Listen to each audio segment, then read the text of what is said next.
d'essayer des choses, de se tromper, de tomber, de se relever, d'avancer aveuglément. Hier, il y a quelqu'un qui m'a posé une question intéressante. J'ai mis une phrase sur Instagram qui était « À la fin de notre vie, nous serons tous devant le Père avec cette même question « Qu'as-tu fait de tes talents ?» Et je disais que j'espérais que je n'ai pas gâché les miens pendant ma vie. Les talents, c'est intéressant parce qu'on peut croire que c'est les talents, c'est ce qu'on sait faire, les talents dans le sens dont on l'entend, les compétences. Les talents, c'est pas ça nécessairement. Les talents, c'est ce que Dieu t'a donné, c'est-à-dire ce dont tu es capable de faire. Qu'est-ce que tu as reçu comme mission, tu as reçu comme savoir-faire. Les talents, c'est tout ce que tu as reçu, c'est aussi tes devoirs. Qu'as-tu fait de tes talents ? Je vous invite à aller voir l'évangile qui est associé à cette parole. Et comment faire pour connaître ses talents ? Il y a quelqu'un qui m'a demandé ça. Comment faire pour connaître ses talents ? Quelle question tellement importante. Parce que si on pense qu'on est sur Terre pour quelque chose, on est forcément sur Terre en vue d'une mission. Ça voudrait dire que quelque chose nous a été confié et qu'on doit faire fructifier ces choses-là. Si on en vient à la parole des talents dans la Bible, avec Jésus, avec la parabole du maître et des talents. Je vous laisse vraiment aller voir ça, taper sur internet, vous allez tomber dessus, la parabole des talents.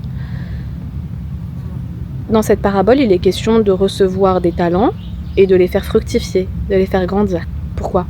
Parce que ça veut bien dire, du coup, que tu as une mission, que tu as quelque chose à donner aux gens, tu as quelque chose à faire. Tu as été créé librement. Tu as été créé librement, ça veut dire que tu as été fait pour simplement par amour, mais Dieu a posé un désir sur toi. Il a posé un désir que tu grandisses avec ce que tu as reçu et avec ce que tu es. On voit cette parabole comme une exigence de Dieu. Dieu veut que je fasse des choses pour lui et il m'a créé sur terre pour que je sois un bon soldat. Il y a une autre parole comme ça qui est très forte qui dit « Si tu fais la volonté de Dieu, Dieu fera la tienne ». Et une autre parole qui m'aide énormément, enfin c'est pas une parole de la Bible, mais c'est Sainte Thérèse de Lisieux qui dit « On obtient de Dieu autant qu'on en espère ». On obtient de Dieu autant qu'on en espère. C'est incroyable cette phrase de Sainte Thérèse de Lisieux. Moi je me suis beaucoup accrochée à cette parole. Et si tu fais la volonté de Dieu, Dieu fera la tienne. Ça veut dire que Dieu, il a un profond désir de s'ancrer dans nos désirs à nous. Il a un profond désir que ton désir soit le sien. Ça veut dire, pour être sûr que ce désir est bon et sain, pour être sûr que tu es dans tes talents, que tu fais fructifier tes talents, il faut que tu sois dans une certaine liberté intérieure.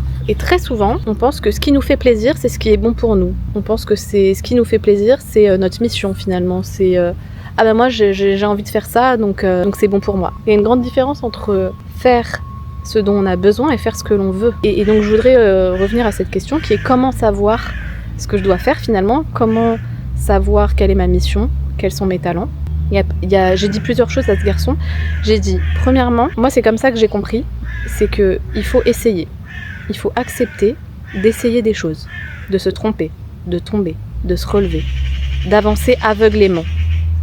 Si vous voulez absolument savoir d'un claquement de doigts, ça marchera jamais. Ça marchera jamais parce que la vie ne fonctionne pas comme ça. La vie est un apprentissage. Donc ça veut dire que tu es obligé de passer par les difficultés pour comprendre des choses, pour ensuite pouvoir être dans ta mission. En fait, tu pourras jamais être dans ta mission si tu ne passes pas par certains échecs, certaines difficultés, certaines peurs, certaines angoisses. Parce que comment tu veux donner quelque chose aux autres que toi-même, tu n'as pas traversé ? Comment tu veux être un témoin pour des personnes alors que toi-même, tu aurais vécu une vie parfaite, sans problème, sans difficulté, sans problématique finalement ? Pour régler une problématique, il faut quand même à minima l'avoir vécu, ou du moins, pas forcément en avoir fait l'expérience, mais en tout cas, en avoir tiré suffisamment de leçons pour pouvoir redonner quelque chose aux autres, pour pouvoir transmettre un savoir aux autres, pour pouvoir les aider toi-même.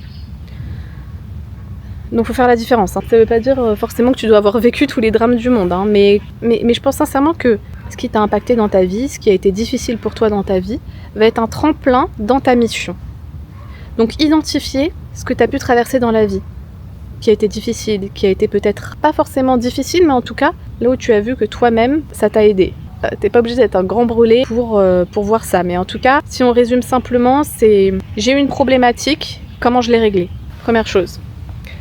La deuxième, c'est pour connaître quels sont tes talents et qu'est-ce que tu dois faire fructifier, c'est apprendre à être dans le présent. Dans le présent, et donc comme je vous disais, à essayer des choses spontanées. Ah, il y a telle chose, j'y vais. Ah, il y a on me propose telle soirée ce soir, j'y vais, je vais rencontrer des gens. Tu dois être radicalement ouvert aux autres. Ça s'apprend, hein, c'est pas évident pour tout le monde. Moi, je sais que j'ai une disposition à ça, d'être très intuitive. Cette force de l'intuition, il faut que vous la travaillez, parce que c'est là où vous allez trouver votre mission de vie. Prendre les occasions, essayer, tout essayer, enlever tes barrières mentales. Enlever tes barrières mentales. Non mais cette personne, je vais pas lui parler, elle est pas comme ci, elle est pas comme ça. Ressens les choses, apprends à ressentir en fait. Apprends à ressentir les environnements, apprends à te faire confiance. Arrête de réfléchir avec ta tête. Non mais mes parents, ils voulaient que je sois médecin, donc je vais essayer médecine, et puis en plus ça gagne bien. Aujourd'hui ça n'existe plus ça. On a les réseaux sociaux, on a internet, le monde est en train d'évoluer complètement. Tu peux apporter de la valeur de plein de manières. Il faut comprendre que la technologie a pris tellement le relais, on est tellement dans un certain confort, qu'aujourd'hui les gens cherchent du sens à leur vie, énormément. Et vous voyez, il y a certains métiers aujourd'hui qui vont être de plus en plus dans donner du sens à la vie. C'est des choses plutôt abstraites, mais qui sont nécessaires. Donc ce que je veux vous dire là, c'est que arrêtez de penser à l'argent en fait. Arrêtez de penser à l'argent, commencez à être intuitif, à mener des actions intuitives. Et ça, moi c'est ce que j'ai fait pour moi, hein. Tout ce que je vous dis évidemment c'est des choses que moi-même j'ai faites et qui m'ont énormément aidée. Donc apprendre à être dans le présent. Si ça vous parle ce que je vous dis et que vous ne savez pas comment faire et que vous êtes dans ces difficultés là, n'hésitez pas à prendre un appel avec moi. C'est un appel offert, un premier appel offert, le lien est en barre d'infos. Donc en fait ça demande quand même de se débarrasser de pas mal de préjugés. Et ça demande aussi pas mal d'humilité parce que ça demande d'essayer et d'accepter de pas réussir tout ce que tu fais ou de pas forcément comprendre tout ce que tu fais. Ensuite, je vais vous dire la prière. Priez, demandez à Dieu le sens de la vie, demandez la force de l'abandon. L'abandon, c'est quelque chose de très puissant aussi parce que apprendre à s'abandonner dans les événements, c'est apprendre à dire « je ne comprends pas, mais j'accepte ce qui se passe et je pense qu'il y a un plus grand bien derrière ». S'abandonner, c'est pas juste le demander et basta, c'est un mode de vie. C'est comme je vous disais, apprendre à être sans chercher à tout comprendre. Très très important ça. Très important que ce à quoi je reviens énormément souvent dans mes appels évidemment, parce que le lâcher prise c'est quelque chose que dans notre société, c'est pas du tout quelque chose de valorisé, c'est quelque chose qu'on t'empêche de faire la plupart du temps. La meilleure chose que vous pouvez faire pour votre vie, c'est vous mettre au chômage et commencer à réfléchir radicalement comme ça. Si vous avez des longues plages de temps où vous pouvez être, ne plus être dans le faire, vous allez être étonné de ce qui va venir à votre conscience. Plein de choses que vous ne pouvez pas vous autoriser à réfléchir vont arriver dans votre conscience parce que là vous avez l'esprit plus libre. Donc faire de la place dans son esprit pour laisser émerger les idées. On pense souvent que les plus grandes idées viennent des personnes qui réfléchissent le plus, mais c'est pas vrai, hein. Les plus grandes idées viennent de l'instantané, viennent de l'intuition encore une fois. Ça, on peut le voir dans les œuvres d'art, les œuvres les plus connues. Les recettes de cuisine les plus connues sont des recettes qui ont été arrivées par accident, hein. La tarte tatin, là. La tarte tatin, c'est une tarte qui est tombée et qui est retournée en fait. Qui s'est retournée parce qu'elle est tombée.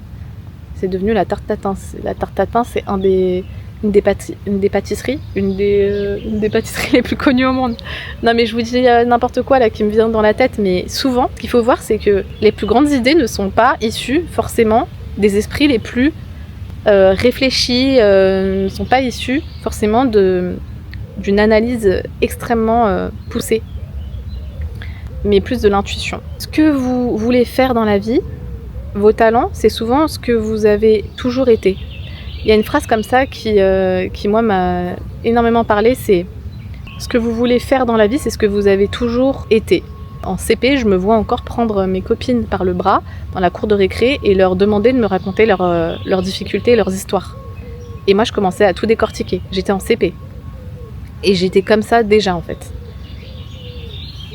Donc, voilà. Après aussi, ce qu'il faut voir, c'est que parfois, vous n'êtes pas forcément dans le bon environnement pour... Comment ça... Coucou, tu vas manger, mais il n'y a pas à manger. Il n'y a pas à manger. Il y a un chien.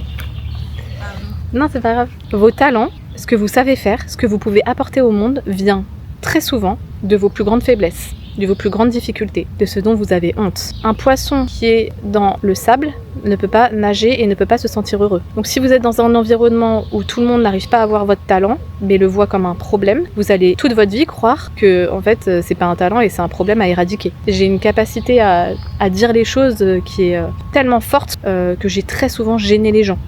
Parce que déjà c'était un pouvoir que je maîtrisais pas, puis ce qui me paraissait évident, en fait je voyais que c'était pas du tout des évidences pour les autres et que parfois je savais des choses que eux-mêmes n'avaient pas encore conscientisées, donc c'était beaucoup trop tôt. Vous pouvez pas savoir comme j'en ai souffert. Vous pouvez pas savoir comme j'ai souffert du rejet. Vous pouvez pas savoir comme je me suis sentie une anomalie. Pourtant, aujourd'hui, c'est mon plus grand talent. C'est-à-dire que mon travail, c'est d'aider les gens à revenir à eux-mêmes, à être qui ils sont. Je dis des choses que je vois rarement sur les réseaux sociaux, par rapport à la foi, par rapport à tout ça. Donc vous comprenez, ce talent-là, ça a mis des années avant que je comprenne que c'était un talent. Pour moi, c'était un défaut à éradiquer. Petit à petit, les événements ont fait que j'ai appris à l'utiliser à bon escient, à le vivre pleinement, dans sa pleine dimension. Ça, c'est très important aussi ce que je vous dis. Mais tout ça, en fait, c'est des choses, si vous vous bloquez, si vous vous empêchez d'essayer, vous ne pourrez pas y avoir accès. La dernière chose que je veux vous dire, c'est par rapport à l'environnement, les personnes que vous avez autour de vous. Si vous êtes entouré de personnes avec qui vous vous forcez d'être, même ça peut être votre famille, très souvent la famille nous limite énormément. Comprenez que vous devez prendre le large, vous devez prendre de la distance avec eux pendant un moment, le temps d'assumer qui vous êtes. Ça veut pas dire que vous devez plus leur parler, ça veut dire que vous devez apprendre à faire la part des choses et que vous devez être responsable de ce que vous voulez apporter. Si vous pensez sans cesse au regard de vos amis, de vos proches, de votre famille, vous ne pourrez pas apporter au monde ce que vous devez apporter. Parce que vous allez sans cesse faire en fonction des autres. Si vous voulez ouvrir un compte Instagram pour parler de cuisine et que vous avez honte, bloquez tous vos amis, bloquez toute votre famille, mais faites ce travail-là, de vous affranchir du regard des autres. Pareil, si vous avez des difficultés à ça, n'hésitez pas à prendre un appel avec moi, c'est quelque chose sur lequel j'ai énormément travaillé moi-même. Donc voilà. Je pense que je peux m'arrêter là. N'hésitez pas à vous abonner. Et sur ce compte, je parle des relations hommes-femmes, je parle de psychologie, je parle du sens de la vie. Donc n'hésitez pas et donc abonnez-vous et je vous dis à bientôt. Je commence à avoir très chaud là. Bye.